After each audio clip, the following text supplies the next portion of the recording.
The US and Ukraine have signed a long-awaited minerals deal.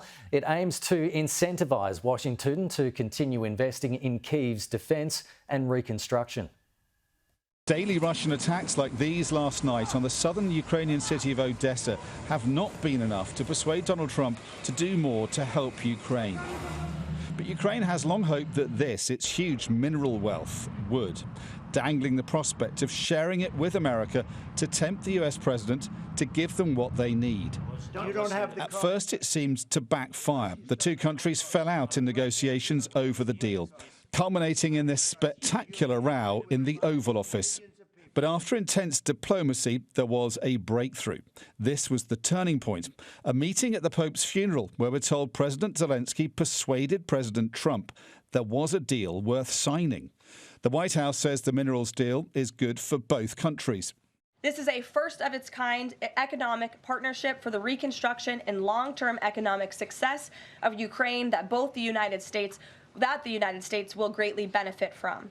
This partnership represents the United States taking an economic stake in securing a free, peaceful, and sovereign future for Ukraine.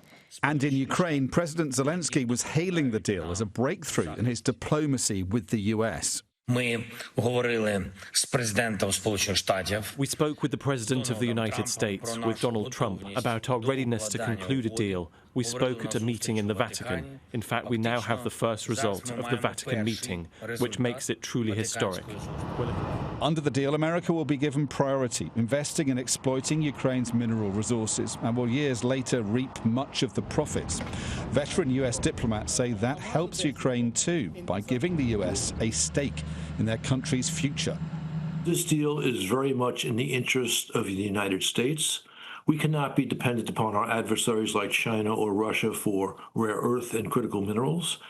And it's very much in the interest of Ukraine, which needs to strengthen its relationship with the Trump administration. The deal won't, as had been feared, force Ukraine to use its natural resources to repay the aid it's already been given by America. But it doesn't include US security guarantees for Ukrainians, which they had hoped for. That will be welcome in Moscow, where there may be some concern at closer ties between Kyiv and Washington. But Donald Trump is also threatening to walk away from this conflict and take US support with him.